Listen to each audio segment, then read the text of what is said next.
saludar al doctor Isaac de Paz González, que ya llegó para hablar de un tema importantísimo. El doctor Isaac de Paz González, jurista, constitucionalista y orgullosamente miembro de esta familia sin censura. Doctor, ¿cómo te va? Te saludo con mucho gusto. Un abrazo. Hola, ¿qué tal, Vicente? Buena tarde. Un abrazo a toda la audiencia y a todo el equipo. Oye, doctor, en lugar de que sea uno, dos temas. Hoy el presidente Andrés Manuel López Obrador, hoy el presidente exhibió que Diego Sinué, el gobernador de Guanajuato, no puede correr al fiscal Samarripa porque el fiscal pertenece al grupo fuerte del PAN. Esto fue lo que dijo el presidente y me das tu opinión. Pero ayer fue uno de los días de más violencia, de más homicidios. Hubieron 91 homicidios. Pero ¿saben dónde hubieron más?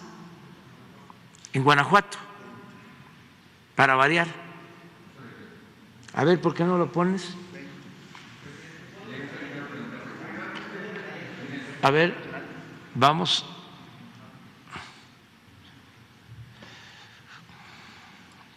Ya le vamos a dar la palabra a Jorge, porque está de invitado aquí especial. Y siempre hay que ser generosos con los que nos visitan. Mire, esto fue ayer.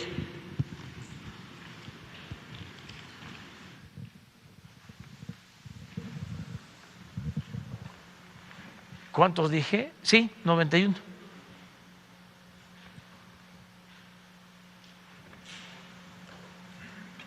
$20 en Guanajuato, 22%. Y los senadores de Guanajuato en contra de que la Guardia Nacional cuente con el apoyo de la Secretaría de Marina y de la Secretaría de la Defensa. Les voy a poner, igual que el de Guerrero, las instalaciones de la Guardia Nacional que tenemos en Guanajuato. Independientemente de que tenemos diferencias políticas con los gobernantes, actuamos con responsabilidad, protegiendo a la gente de Guanajuato, pero no ayudan. El fiscal de Guanajuato lleva como 15 años y no lo cambian porque pertenece a un grupo de ultraderecha del conservadurismo, que tiene muchas influencias, muchas agarraderas. Entonces yo pregunto, doctor Isaac de Paz González, ¿quién carambas gobierna en Guanajuato? Así como lo pone el presidente, el gobernador Diego Sinué es solamente un parapeto, es puro pancho, diríamos en el norte. ¿Cómo ves las declaraciones del presidente? ¿Cómo viste el show de Jorge Ramos? Escucho tus comentarios, doctor. Muchas gracias, Vicente. Bueno, mira, la razón legal por la que hay una férrea, digamos, defensa de este señor fiscal de Guanajuato es porque precisamente los congresos de los estados son dominados por las mayorías políticas que ganan normalmente las gubernaturas a su vez. Es decir, como al Congreso de cada estado le toca ratificar el nombramiento de los fiscales, en el caso especial de Guanajuato, es el Congreso quien tiene esa facultad de dar el aval para la remoción, para el cambio del fiscal. Eso es jurídica y constitucionalmente hablando. Ahora, esa regla opera más o menos para todos el resto de las fiscalías. Son propuestos por el Ejecutivo del Estado, por gobernador o gobernadora, y luego ratificados por el Congreso. Y esto, digo, lo explico así, Vicente, porque para responder a tu pregunta de quién gobierna Guanajuato, es que, pues, formalmente lo gobierna la derecha, la ultraderecha y estos grupos de poder. Materialmente gobiernan grupos de intereses corporativos y, por qué no decirlo, yo creo que hasta de intereses criminales, porque vemos una racha de 15 años de violencia en Celaya, en Irapuato, en la misma capital del estado, en León. O sea, se ha convertido en uno de los estados más violentos. Entonces, realmente yo podría decir que no ha habido un gobierno, es como un mini estado fallido, Guanajuato. Y eso, pues, ¿de quién es culpa? Pues del PAN, de su mayoría política, de su Congreso, de sus gobernadores, de sus presidentes municipales. Y a ese terreno voy con los planteamientos que hacía Jorge Ramos, con sus erróneos planteamientos que hacía señalando a este gobierno como el más violento. Así lo dijo, al final matizó, pero decía, este gobierno es el más violento. Es un error garrafal, porque vamos, seamos realistas, quienes andamos por las calles de este país, quienes vivimos, sí, a ras de calle, quienes realmente observamos, la Guardia Nacional no se ocupa de los asuntos del fuero común. Hay tres fueros. El fuero común, que son los problemas, delitos ordinarios que se cometen pues en cada municipio, en cada alcaldía, y eso le corresponde a la autoridad local. O sea, si ocurre un robo, no sé, en una plaza comercial, no va la Guardia Comercial. Digo, perdón, la Guardia Nacional. Si ocurre un asunto violento en una vialidad de una ciudad, no va a atenderlo. Si pasa por ahí, bueno, lo atiende nada más como que observa la Guardia Nacional, pero son competencias locales. O sea, en este país no hay un solo hombre responsable de la seguridad pública, como Jorge Ramos pretende dar la impresión a su público y a sus periódicos que el presidente es el único encargado, el único competente y por tanto el único responsable de los 120 y tantos mil homicidios que él menciona. Por cierto, también mencionan cifras erróneas él, porque ¿cómo sabe que son homicidios dolosos? El homicidio doloso tiene unas cualidades. Serán homicidios cometidos por medios violentos o presuntamente por medios violentos, pero el homicidio doloso se califica así hasta que hay una sentencia o una investigación completa para decir, sí hubo dolo, es decir, hubo premeditación, alevosía, ventaja y todas las especificaciones que deben de cumplirse. Entonces, vuelvo al punto inicial de tu pregunta. ¿Quién es el responsable? ¿Quién gobierna este país? Bueno, este país lo gobiernan miles de personas que tienen presupuesto, como decía hace rato Renata, que tienen competencias específicas, legales, es decir, que la ley les obliga a actuar en materia de seguridad, en materia de prevención, en materia de investigación y en materia de persecución de delitos.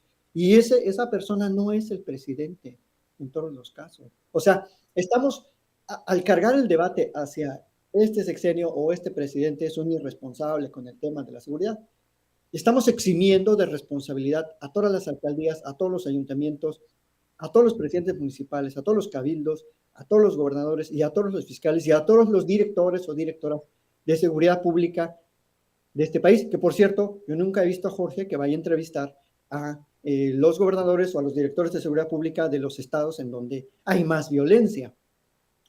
Y en Estados Unidos, cuando no he visto que culpe a Greg Abbott de la violencia en las escuelas de Texas, o que diga, tú eres el culpable de que los niños, las niñas en Texas sean asesinados. Nunca lo he escuchado decir eso. Entonces, está muy cargado el discurso hacia una narrativa en la que pretende un sector de la oposición, o mayormente casi toda la oposición, para decir, este presidente es el responsable de la seguridad pública en este país. Y la verdad es que no lo es, no puede ser, constitucionalmente no es así. Cada estado, cada alcaldía tiene sus patrullas, su presupuesto, que por cierto es bastante, tiene sus cuerpos de seguridad, tendría que tener sus mecanismos de investigación y de consolidación policial. Entonces, es un error tratar de atribuirle todos los éxitos o todos los fracasos al presidente de la República. Entonces, creo que debemos, si queremos un debate serio, amplio y de verdad útil, pues tenemos que ver qué nos toca hacer a cada quien. Porque luego viene otro sector, Vicente, y perdón que ya me extienda, la academia. Todo critica, algún sector de la academia, en cuanto a la seguridad. Y yo me pregunto, bueno, ¿y qué han hecho ustedes como académicos? ¿Desde qué proyectos tienen para acercarse a las policías, capacitarlas, para ofrecer pláticas de derechos humanos o de no discriminación, proyectos de intervención? Porque los académicos tenemos muchas herramientas, supuestamente somos la élite intelectual que tendría que ofrecer diagnósticos, propuestas y proyectos de intervención o trabajo para que nuestras autoridades tuvieran mejores herramientas de atender este problema. Pero resulta que no, que nada más les gusta escribir en los periodiquitos y nunca los ves realmente haciendo un trabajo de campo, nunca los ves comprometidos realmente con lo que podemos hacer como académicos. En nuestra justa dimensión, tampoco es como que seamos los responsables de lo que pasa, pero sí hay un sector muy reacio, muy criticoncillo, diría, y muy así de academia, de escritorio, y a la hora de la hora nunca se han interesado realmente por los problemas de la policía, por las malas condiciones de seguridad social que padecen, por la exclusión que tienen de los derechos plenamente laborales, es una exclusión constitucional. Muy poca gente ha criticado eso en la academia, serán 2 o 3, y nunca se ha preocupado realmente la seguridad. Nunca criticaron los operativos conjuntos, por ejemplo, de Chihuahua. Por ejemplo, Jorge Ramos, hoy esta mañana, hablaba mucho del sexenio sangriento que estamos viviendo, según él. Pero el sexenio más sangriento, cuando de verdad la Marina, el Ejército, intervino de manera ilegal con el uso de la fuerza bruta, causando desapariciones forzadas, causando homicidios, fue el sexenio de Calderón, con todos los operativos conjuntos, desde el primero hasta el último, o sea, el operativo conjunto Michoacán, el operativo conjunto Chihuahua, el operativo conjunto Sonora, el operativo conjunto Baja California. Aquí la gente recuerda mucho como era una época de tierra sin ley, o sea, las calles literalmente incendiadas, había ráfaga en cada esquina. Y incluso ya tenemos una condena de la Corte Interamericana, y nadie se acuerda de eso, del sexenio del Calderón, el caso Alvarado y otros versus México, en donde se documentó la desaparición forzada por parte del ejército. Entonces de ahí vámonos a la parte de, bueno, sí es verdad que el ejército ahorita goza de mucha confianza, de mucho apoyo presidencial, pero es verdad que en épocas pasadas el ejército participó activamente en una guerra también ciega. Entonces, creo que tenemos que analizar el problema de manera muy transversal, muy completa, y no agarrar nada más las partes que nos convienen, como lo hace Jorge Ramos o como lo hace toda la oposición, y poner a este sexenio y al presidente como si fuera el responsable de todos los fracasos, ¿no? Cuando realmente se está consolidando una estrategia a largo plazo, porque como un problema de 30, 40 años que venimos enfrentando se va a resolver en 4, o sea, Jorge dice, va 4 años, presidente, ¿por qué no puede hacerlo en 4 años? Bueno, es un problema estructural, es el mayor problema que enfrenta un Estado como el mexicano. Yo creo que el mayor problema mundial de seguridad en cuanto a retos de Estado no se va a resolver en 4 años, ni en 6, es más, ni en 10, se requiere mucho más tiempo. Entonces, debemos hablar de esto con seriedad, no nada más como mitoteros políticos para ganar votos o perder votos, sino que debemos analizar este problema que pasa por cosas como las que mencionas: nombramiento de fiscales, consolidación de fiscalías, capacitación de fiscalías, y luego, obviamente, capacitación de policías, consolidación de esquemas de seguridad preventiva, de intervención, etcétera. Pero tenemos todos que aportar, no nada más querer hacer responsable a una sola persona, porque pues ni que fuéramos una monarquía para decir que el rey es el responsable de todo, ¿verdad? Entonces, eso te diría en este muy largo comentario de inicio, Vicente. Preguntar tu opinión, porque tú eres un hombre de leyes. ¿Qué piensas de Arturo Saldívar, el ministro presidente, que ha sido criticado en los últimos días, primero por sacar un video muy tonto, creo yo, de TikTok, hablando de si es ilegal o no tirar monos del doctor Simi a los artistas en un concierto? Me pareció un video que dije yo, híjole, el ministro presidente anda perdiendo el tiempo en cosas muy estúpidas, muy banales, pero también quiero comentarte que hizo una declaración que está para el análisis y quiero escuchar tu opinión como hombre de leyes. Estas son las declaraciones de Arturo Saldívar, quien sale a defender a los jueces que han sido señalados por estar liberando precisamente a personajes relacionados al caso Ayotzinapa.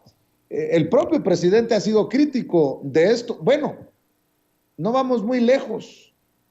Hoy, iniciando el programa, le informaba a la audiencia de Sin Censura que juez ha otorgado suspensión provisional en el caso contra Jesús Murillo Caram, el ex procurador general de la República. Esto es lo que dijo el ministro presidente de la Suprema, y ya escucho tus opiniones también, doctor Isaac de Paz González.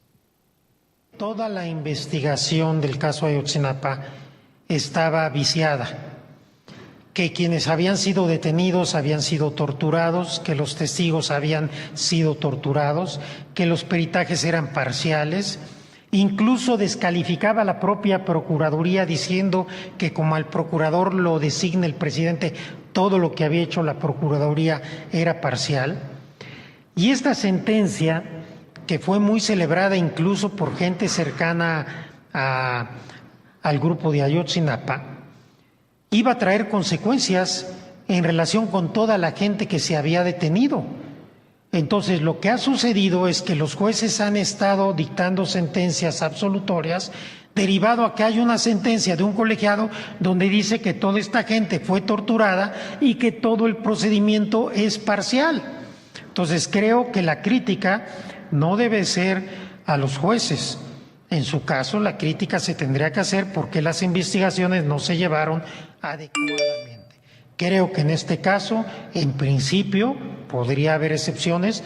Los jueces están haciendo pues lo que deben hacer sin mucho margen de maniobra, derivado a que se ha acreditado que todas estas personas han sido sujetas a tortura y que todas las investigaciones han sido irregulares.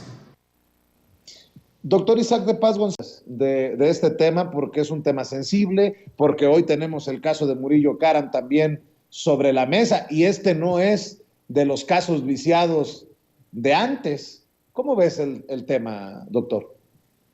Bueno, fíjate, Vicente, voy a contar un poco la historia de qué está pasando ahorita, ¿no? Estamos en 2022. Ese amparo, Vicente, se resolvió en el 2018. Es un amparo, es el amparo 203 de 2017, resuelto por el primer tribunal colegiado en materia penal de Tamaulipas. De hecho, bueno, nosotros hicimos un seminario acá en Tijuana al respecto, invitamos al magistrado ponente, y bueno, yo le he dado un seguimiento jurídico y procesal al caso de Ayotzinapa, por eso me atrevo a hablar con tanta soltura de este caso. En ese amparo, Vicente, tanto víctimas como presuntos implicados se ampararon en contra de toda la serie, todas las cochinadas, así en resumen, que hizo aquella Procuraduría de Murillo Caram y de Tomás Sembrón. Tomás Sembrón. Entonces hicieron una serie de detenciones, sembraron evidencias, hicieron diligencias que no existían, falsificaron documentos. Es decir, toda esa primera parte de la investigación fue anulada, digamos, y se volvió a comenzar a consecuencia de ese amparo. Entonces, como el proceso vuelve a comenzar, ahora el resultado es como lo menciona el ministro Saldívar, pues que no se puede llegar a una conclusión de que esas personas tengan alguna responsabilidad porque se hizo mal. Y se hizo mal, yo pienso que a propósito, esto ya es una mera aseveración mía, se hizo mal a propósito, como muchas cosas se hacían mal en las investigaciones a propósito, para que se pasen ahí 2, 3, 4, 5 años litigando sus casos, y como saben que todo está hecho mal, y además yo creo que esa era la transacción, es decir, te detengo, te hago responsable y luego al último vas a ganar tu caso, porque como está todo hecho mal, las autoridades judiciales te van a dejar libre. Y no solo es el caso de Ayotzinapa, Vicente, si nos fijamos, caso del Baester, la encarcelaron y ahora ya anda muy libre, ¿no? Y no le encontraron nada al final. Caso casi Javidú, casi se sale por la misma tangente. Caso Ayotzinapa también va por ese lado. Entonces, sí es verdad que esas investigaciones están colmadas de hechos ilícitos, de pruebas ilícitas, y por lo tanto, desafortunadamente, quizás hay personas que sí tuvieron una intervención y una responsabilidad penal, pero no lo vamos a saber porque las mismas autoridades cuadraron todo para que al final no se supiera la verdad, Vicente, porque eso era lo que querían, que no se supiera qué pasó. Entonces, ahora el hilo se está tratando de enderezar con estas nuevas evidencias y bueno, es un caso muy difícil porque se han borrado todas las evidencias reales y se ha tratado de rescatar la mayor parte de la información, pero eso va a llevar tiempo reconstruirlo y darle forma al caso, darle una solidez y sobre todo una legalidad. Porque construir un asunto, una verdad legal falsa es muy fácil y es muy rápido. O sea, yo no puedo creer que de 26 de septiembre de 2014 que ocurren los hechos a octubre ya había una verdad histórica. Ya había, en 2 meses ellos ya sabían qué había pasado. Eso es imposible por el caudal y el material probatorio que hay que tener para saber qué pasó con 43 personas. Entonces, yo comparto la visión del ministro en que, pues, en este caso los jueces no son los responsables. O sea, los jueces trabajan con lo que les lleva la policía, con lo que les lleva la procuraduría, con lo que dicen los testigos, y así les dice la ley, así les dice la Constitución. Ellos, per se, no inclinan la balanza. Incluso fue aquel amparo, Vicente, del primer tribunal colegiado en materia penal de Tamaulipas, que se ordenó la creación de la Comisión de la Verdad y que este gobierno del presidente retoma, amplifica y consolida una Comisión de la Verdad en la que por primera vez comparecen, tienen participación las víctimas y que ha habido un acompañamiento y un diálogo integral con estas personas, con Alejandro Encinas, con el presidente de la República y con otras organizaciones que los apoyan. Entonces, la verdad es que este caso estaba envenenado desde el principio y lo que está pasando con estas liberaciones viene de ahí. No es que Alejandro Encinas ha hecho más su trabajo o esta fiscalía, no, es que ya desde antes, desde 2014, esos elementos estaban contaminados. Y luego, pasando al caso de Murillo Karam, bueno, no es un amparo, no es una suspensión significativa, Vicente. Lo único que dice el Tribunal de Amparo es, bueno, esta persona promovió un amparo contra su auto de vinculación. Lo único que dijo es, vamos a ponerle un límite a la investigación, o sea, en cuanto llegue a esta etapa del proceso, de ahí que no pase, porque se tiene que resolver el amparo que está interpuesto contra la auto de vinculación. O sea, la suspensión dice para que se mantenga el proceso hasta la etapa intermedia y se tenga la resolución del juez de amparo. Pues digamos que se va a paralizar el proceso hasta la etapa intermedia para que no se avance. Y esto tiene un sentido lógico. Si estás esperando una resolución de amparo y te adelantas mucho, vas a tener que regresar.